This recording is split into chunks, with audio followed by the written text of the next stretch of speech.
Okay, hello and welcome to another episode of Hilary Talks.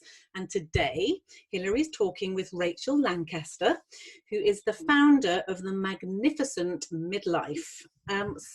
Rachel, would love to hear from you a little bit about why you started the magnificent Midlife. And I know that your own transition was part of it. So just give us a few deets on that.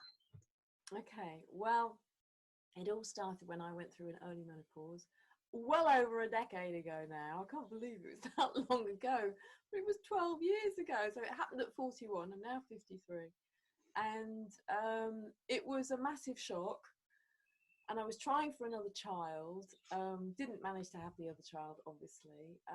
But it sent me off on a road that I didn't expect to be on at the age of 41. I felt catapulted into middle age, and I was in middle age, but I was clearly in denial about it. I knew nothing about menopause other than that it was the end of meaningful life, that, we would just be dried up old prunes sitting in the corner knitting after menopause, And so I sort of bought into all of this, and slowly I started sort of researching things because I love going out and finding out information. But I couldn't find what I needed, and I couldn't find the resources to help me. I found little pockets, but nothing really that was what I wanted. So I scratched my own itch and I created what would have really, really helped me then, because I really didn't want other women to go through that process. And I wanted to turn the whole midlife thing on its head and make it something truly magnificent, because you and I have talked about this, and we really see menopause and midlife as this incredible time of transformation for a woman. And there are so many possibilities there. And all we're fed is that it's the end of our fertility. And because we're a culture that worships youth, what is our value when we're no longer fertile? So that's why I created it. And it's an online hub, basically. And I have courses and resources. I have a members club. I have a magazine, an online magazine as part of it called the Mutton Club, which was where it all started. It's a lot of fun. So how long has it been in action? When did you start this? It's 4 years since I started the magazine. And then 2 years ago, I branched out into making it Magnificent Midlife, because I realised that Mutton Club didn't travel very well. No, it doesn't translate around the globe so well. Works well for us Brits, but not necessarily the rest of the planet. And even with the Brits, it's like Marmite. People either love it or they hate it. They either go, mutton? Or they go, oh, that's funny, I get that. So what I was trying to do really was turn that whole negative connotation of mutton on its head as well, and make it something to aspire to be proud of. Well, absolutely, because I see you as a real positive light in a world that is full of grumpy, sweaty memes. And I know you and I have had a right old moan about that in the past. And whilst I agree that it can be a really grumpy, sweaty time, and actually that's part of what I encourage women to embrace, because how about we stop being good in our midlife and start actually being real? And we are allowed to be grumpy. And the sweaty bit is most inconvenient, but there are lots of ways to handle that, diet being one of them. But there is so little that actually celebrates this out there. And I hadn't realised you were only 4 years old, so I think I probably came on fairly near the beginning. I discovered you fairly near the beginning because, like you, I am a little bit older than you, but we've probably been on this journey a similar amount of time. And I was amazed how little there was out there. But in the last 4 or 5 years, it's fantastic. There's so much more on offer now. So what do you find that the other things that women most commonly talk about when they come to the group? What are women looking to find out from you, do you think? I think that a lot of women just feel really lost in the messy middle, because we're not told about it. We don't talk about it. Menopause is still taboo. First off, that comes as a shock, as it did for me. I had no idea that it was even possible at 41. You know, what was this all about? You know, I just had no concept. And when we talk about the sort of average age of menopause being 51, people then still assume that it's not going to start until 51. They don't realize that it can start so much earlier than that with perimenopause. But it's just, I find really difficult sort of people find it difficult coming to terms with what this means and what's happening to them. And then I think that it's that time of life when just everything gets thrown up in the air and we are pulled in all directions. We may have children still at home, and you've got the mix of puberty and menopause, which is just a disaster waiting to happen. And then maybe you're caring for older parents. Maybe you've been in a relationship for, 25, 30 years and you're bored silly. So there's so many things that come in this time. And I think we are so used as women to looking after everybody else and putting ourselves at the bottom of the priority list.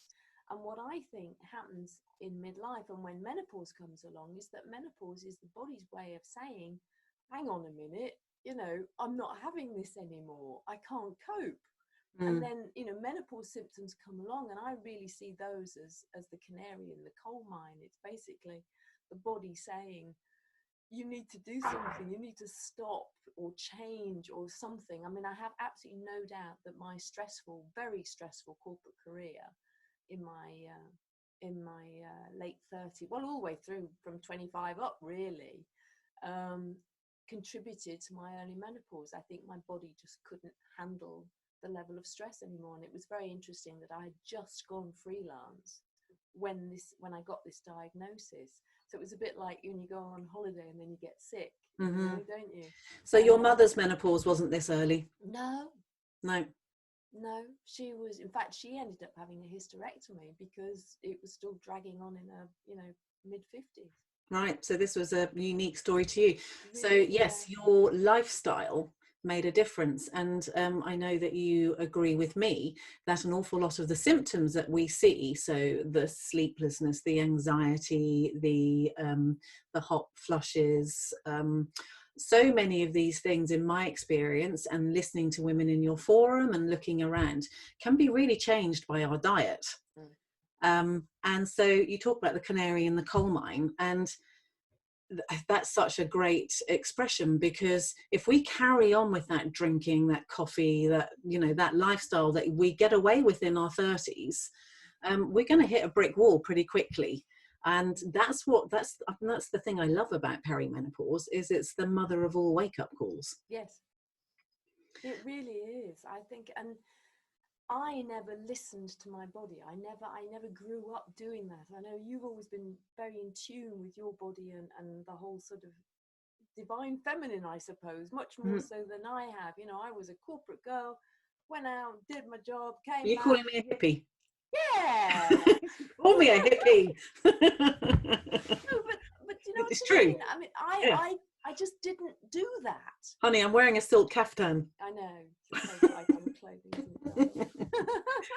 So yeah, but you didn't do that, but you ended up having to jump on board and start listening to the signs. Yes, absolutely. And it's been really interesting for me to develop that whole side of myself, which I've found illuminating. I mean, it just fascinates me. I'm a very curious person, and I think that curiosity is the superpower of women in midlife and beyond. If we can remain curious, there's nothing to stop us, really. Well, for sure. And I look at the people who I admire, who are in their 80s and their 90s, and the ones that continue to be curious about life, who continue to learn. That's what we want to aspire to.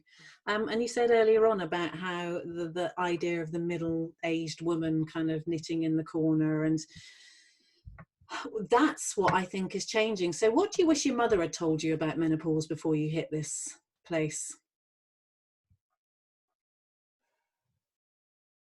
I think if anybody had told me anything about Anything menopause, at it all. would have been good.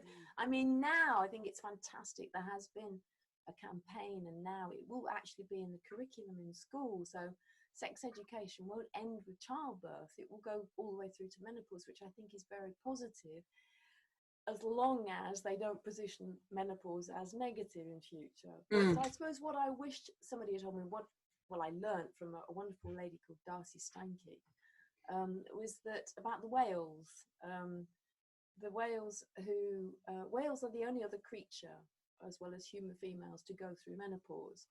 And when they go through menopause, they become the leaders of their pods, and they're often the leaders of their pods for like 50 plus years. So, and in traditional hunter-gatherer societies, you know, the older woman was really revered because she had so much wisdom, she had so much knowledge, and I think we've lost sight of that. But like the whales, I like to think that, you know, as we go through menopause, we get the chance to become leaders rather than breeders.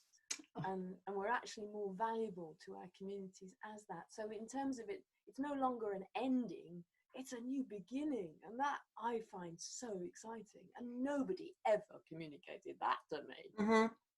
And also, I guess, just our position in the time frame of, we are the end of the baby boomers, the start of Generation X.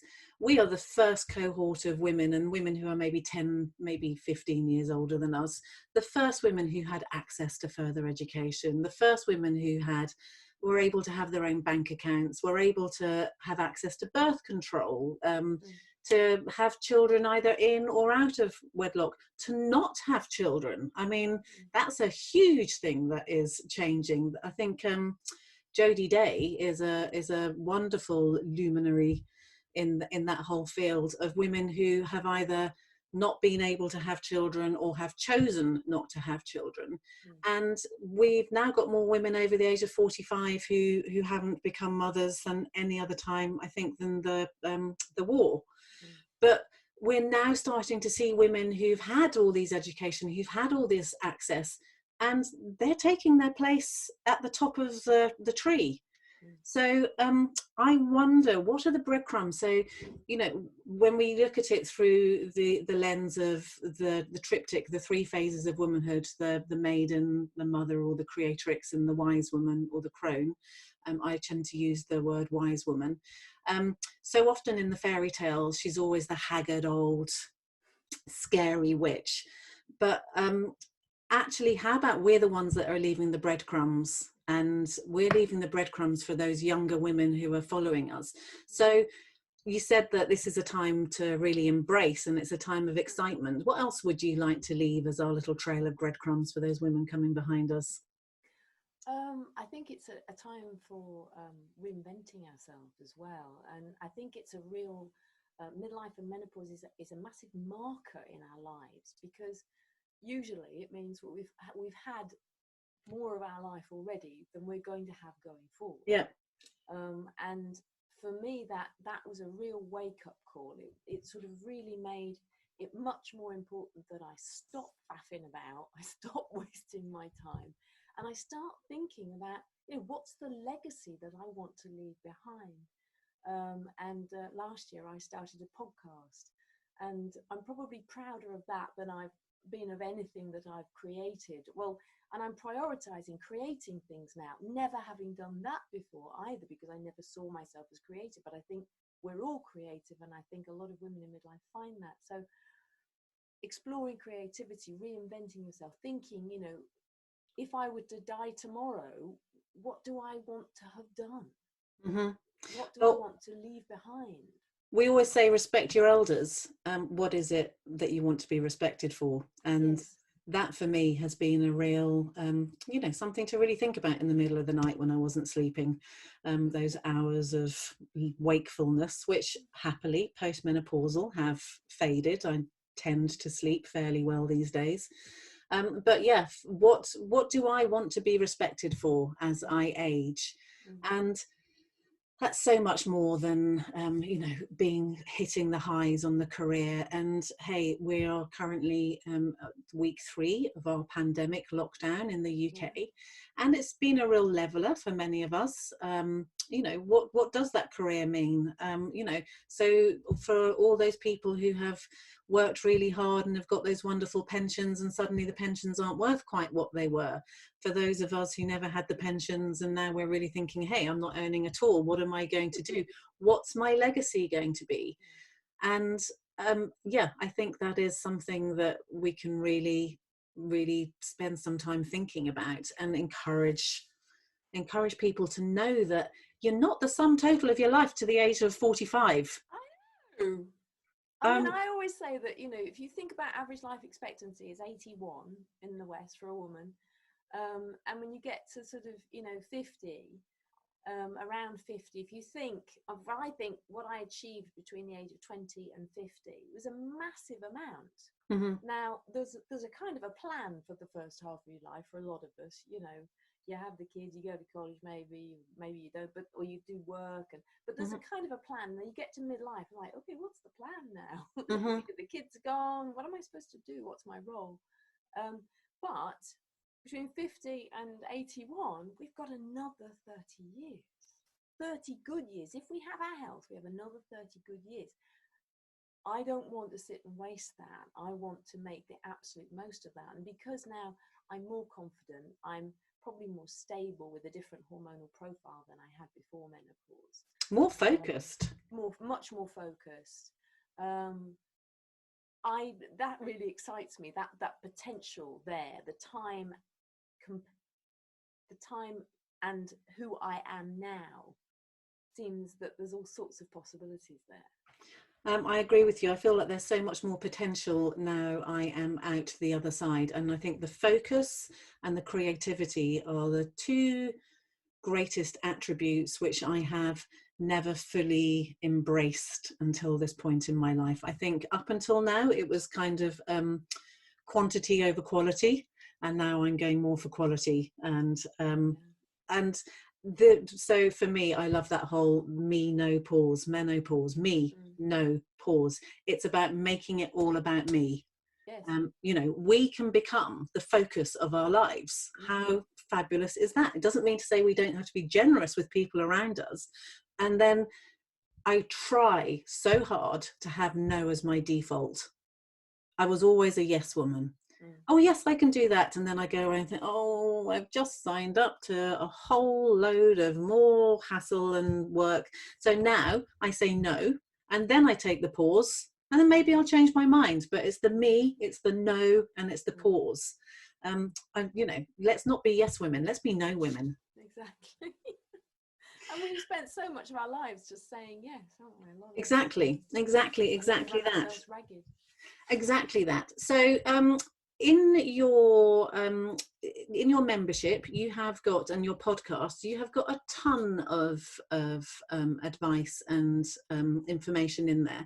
I was just recently, just your latest one, which is about grief and loss. Just run through a few of the topics that you cover. Wow, if you can. Terrible. I'm one of these multi-passionate people, and I'm curious, so I want to know about all sorts of things. And I wanted this to sort of be a midlife smorgasbord. So we have everything. So we've got financial freedom and mindfulness. We've got relationships, intimacy. We've got movement.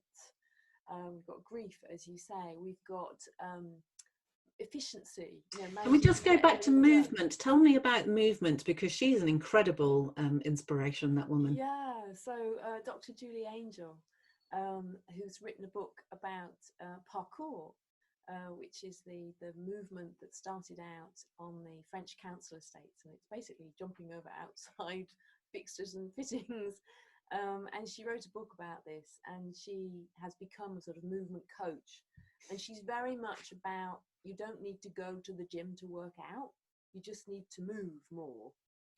So that workshop is all about teaching us and showing us how we can move more day to day. And that's irrelevant of how old we are and what our fitness levels is. Completely irrelevant. Yeah, but she will get you throwing out your chairs. Mm-hmm. She'll say sit on the floor, Mm-hmm. because if you sit on the floor, you fidget. Mm-hmm. And then with you fidget, you're not in one place all the time, so you're not locking your body down. Mm-hmm. So there's a real logic to it. I have to say that is my, a piece of advice I like to share, is that we should spend more time sitting on the floor. So if you're reading a book, sit on the floor. Yeah. Whilst it's great being on the comfy sofa and what have you, but we should spend more time sitting on the floor, Yeah. and kneeling down and all of those things, because if we don't do that, we're going to suddenly find out that we can't do that. And I want to be able to get down on the floor and pick things up till the day I die. Absolutely. So we have to keep on doing that. Yeah. So what else have I got? Let me see on my list of scribbled things. So tell me, Rachel, how can people find you, and what does your membership offer? We kind of covered that. So what is your membership? And I think right now you have a special offer on at the moment. So I also do one-to-one midlife mentoring. So there's various ways that you can work with me. One, I have some courses. I have midlife mentoring. I have the members club, which is a monthly subscription. But yes, because we're on lockdown, I just thought it'd be really nice to make it free. So it's actually free at the moment. So that bit, so whilst you're not earning any money, yes. the one bit of your life that you monetize, you've made free. I have. Well, I appreciate it. Thank you. Start staring mad, aren't I? Yeah. But it felt like the right thing to do, because people have got time now to actually go and really invest in themselves. And a lot of people are saying, do this, do that, do the other while we're on lockdown. But it's really difficult to motivate yourself to do anything. But if you can just watch a workshop about nutrition, or about mindfulness, or about living with courage, or emotional intelligence, it might be something that will just help you cope with the day to day, but also get you in a good position so that when this is all over, you can come back all guns blazing. So the code to use at checkout at the moment, I'm not quite sure exactly when I'm going to cut it off, but at the moment it's just 3 months free is the code to use at checkout, and then you will get it for 3 months free. Well, you don't know how long that is going to be for free. We don't know how long we're all going to be under house arrest. There is more unknowns at the moment than there are knowns. But what I do know is that we are just seeing this wonderful upsurge of women like yourself and myself and Kate Codrington and so many other women who are actually going, it's okay, menopause is all right. So the thing that makes me so excited, it's a little bit like menstruation. We probably women who are in their 50s probably started menstruation without a huge amount of education, and certainly it wasn't something that was talked about at the dinner table. We didn't share it with our brothers and our fathers. And today young women who start menstruation, they can ask their dad to pick up them some sanitary towels on the way home. Their brothers know sex education is now for male and female. And it's we can talk about blood. So I really, really, really hope that by the time these girls get to our age, we're going to be able to talk about being bloodless. The trouble with women is that we bleed, but then apparently we become even more troublesome when we stop bleeding. Yeah, how fantastic is that? That is the thing. We want to be troublesome. Exactly. Egg bloody exactly. So thank you very, very much for taking the time to talk to me. I'm going to leave your details underneath this video. And if anyone has a comment or anything that they would like to ask, then please leave it in the question-y bit and get out there and share, because we want to reach as many women as possible, and I know that that is your mission and my mission too. So thank you very much, Rachel, and I shall see you in Facebook very soon, I'm sure. Thanks very much, Hilary. Bye. Bye-bye.